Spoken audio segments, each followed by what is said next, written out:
Hey, it's Melissa. Here's my $100,000 stock experiment, 2023, week 2. The Melissa method is my attempt to implement the CAN-SLIM trading methodology developed by William O'Neill. I'm trading in my own retirement account and don't have any tax implications on my trades to consider. It's real money. This is my video diary sharing my stock journey. Help me celebrate my successes and learn from my mistakes. But this is not an endorsement to purchase any stocks that I've bought or to buy stocks in general. According to the IBD at investors.com, the market is in a confirmed uptrend. We're continuing to see more new highs than new lows. And according to Steve Sweats, the window of opportunity is open. The S&P 500 index closed the week above all my key moving averages. It's been about 4 weeks since it closed above the white 200-day simple moving average, but it closed this week above it. The red 50-day simple moving average is moving up, and the 8-day pink line simple moving average is moving up steeply. The red 50-day simple moving average and the orange 150-day simple moving average are still below the white 200-day simple moving average, which isn't good, but with the price closing above the 200-day simple moving average white line, the 50-day and the 150-day simple moving averages will soon overtake the white 200-day simple moving average if this uptrend continues. The NASDAQ 6-month chart is not as strong as the S&P 500 chart. The positive signs are that the 8-day simple moving average pink line is moving up nicely, and we've had 6 days up in a row. This index closed above the 50-day simple moving average red line, but is still sitting below the 150-day simple moving average, the orange line, and the white 200-day simple moving average. I sold 2 of my stocks this week. Let's look at Elf Beauty 6-month chart, stock symbol ELF. I bought this on Monday the 9th, and this stock tanked on Tuesday and continued down on Thursday. It had a nice bounce on Friday, but didn't close the week above its 50-day simple moving average. It sold from my portfolio on Tuesday for a 5% loss. I had held it for 2 days. I also sold my B2 position in DH Horton, stock symbol DHI. My B2 I held for 2 days and I took a 2.4% loss. I still have my B1, which is up 1.8%. I consider this one of my weakest holdings. Earnings are due week after next, so I'll likely be selling this in the upcoming week. My floor was at 4%, but I moved it up to the 16-day simple moving average green line at 91.60, less than a 2% loss if it got triggered. For the entire week, DH Horton was up 1.5%, but it's a sort of sloppy chart. You can see this on the 1-month chart. Even though Tuesday circled in orange was an up day, its low was lower than the previous day. Likewise, Thursday and Friday, shown in the orange box, both had lows lower than the previous day. I made a bunch of purchases this week. I work a full-time job, so I don't have time to check the market during the day. So I set up these automatic buys and sells. I make a B2 at 2.5% above my purchase price and a B3 at 5% above my purchase price. And I always set a floor when I buy a stock, maximum 8%, but I prefer to keep it in the 4 to 5% loss range. Keep my losses small. Apple Inc., stock symbol AAPL. Apple is a beaten down stock that may have hit its bottom. The pink 8-day simple moving average is crossing above the 16-day simple moving average, the green line, which means it's trending up. Apple closed right at the 31-day exponential moving average, the light blue line, but it's still below its 50-day simple moving average, the red line, and the white 200-day simple moving average. Apple has earnings in 3 weeks, so I'll see if I can get enough gain to feel comfortable holding through earnings. Right now, if my floor triggered, the yellow line, I'd suffer a 4% loss. United Rentals, stock symbol URI, had a nice week, up almost 4%. I've held my B1 for a week and a day, and it's up 5.1%. My B2 I've held just for a week, and it's up 2.5%.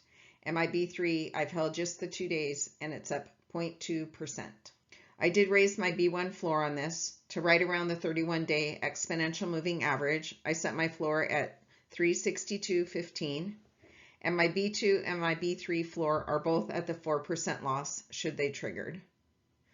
United Rentals all-time high is $414.99. We need a gain of about 6% to make a new all-time high. Dr. Wish has mentioned his green line break on his Wishing Wealth blog. This is when a stock hits a new all-time high after at least 3 months below its prior all-time high. United Rentals took a long pause. It's been about 14 months since its last all-time high. Caterpillar also had a green line break on January 6 when it crossed 246.69. I've held this stock for 2 weeks and 4 days, my B1, and I have a 6.9% gain. I've held my B2 for 1 week and it's up 3.9%. And I've held my B3 for 2 days and it's up 1.9%. The indexes are stacked nicely on this chart, with the shortest time frame on top with the pink 8-day simple moving average. Down from that one is the green line, the 16-day simple moving average, followed by the blue 31-day simple moving average, and finally the red 50-day simple moving average is on the bottom. When these lines are stacked in this order, it means the stock is in an uptrend. Caterpillar was up almost 4% for the week. It's the one stock that I held coming into my 2023 experiment. It has earnings in 3 weeks, so we'll need to keep an eye on that. I did raise my floor on my B1 to the 50-day simple moving average, that red diagonal line, right around 235.80. I rounded down. Also raised my B2 and my B3 floor, and I used the 31-day exponential moving average, that blue line, and the 16-day simple moving average, that diagonal green line. My total loss if all three triggered would be 3%, but I'm hoping to hold this. NVDA Corp, stock symbol NVDA. NVIDIA was up almost 14% this week.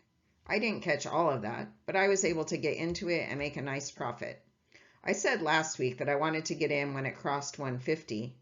I was busy putting in my buys and sells on other stocks on Monday, and I didn't notice that NVIDIA opened at 152. It closed up 5% Monday. I have 3 buys in NVIDIA. My B1 I've held 4 days and have a 7.6% gain. My B2 I've held 2 days and I have a 5% gain. And my B3 I've held 2 days and I have a 2.6% gain. NVIDIA still has a month before earnings. I did raise my floor to 152.50 for my B1, right around the 16-day simple moving average. The current holding bar chart allows you to see the performance side by side of each of the stocks I own. This is just for the B1, and each bar represents 1 week. So Caterpillar in the blue I've held for 3 weeks. The yellow line at 9,200 is the 8% loss, which is my maximum loss that I want to take on a stock. The dashed black line at the $10,000 is my initial purchase, so all of the stocks are above that line. That means I have a gain in them. And then I'm trying to make 25% in the 8 weeks, and that line is that dashed green line up at the top. Here's the industry and sector breakdown. My heaviest concentration is in chips. I have 3 buys in that NVIDIA, followed by Caterpillar, which I have 3 buys in. I also have 3 buys in United Rentals. The weekly percentage change shows the change each week of the 2 indexes I'm tracking and of each stock that I've owned. I sort this in the order of the lowest value on the top. Apple and DHI are the first 2 on the top, followed by the S&P 500, which I've highlighted there in that blue box. So those 2 did not beat the S&P 500 for the week, which was up 2.7%. Caterpillar and URI are the next 2 in the list, and they have beat the S&P 500, but they did not beat the NASDAQ. The NASDAQ had a great week. It was up 4.8%, and the only one that beat that is NVIDIA, which in my portfolio, since I purchased it, was up 7.6%.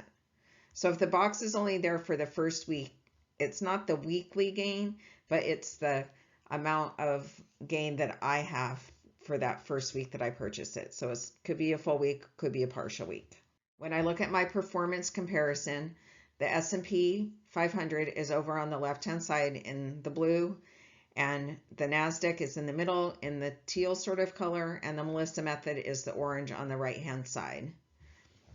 So the S&P 500 in the 2023 experiment, week 2, it's up a total of 4.2%. The NASDAQ is up a total of 5.9%. And my experiment is only up 2.6%. It takes a little while for my experiment to get going since I'm not fully invested. So I'm glad that I'm going up. I'm not happy that I'm not beating the indexes yet, but I think that will come in time. Thanks for watching. Keep an eye out for my next episode, or better yet, subscribe to my channel, The Melissa Method. Don't forget to hit the bell if you want an alert when I post a new episode.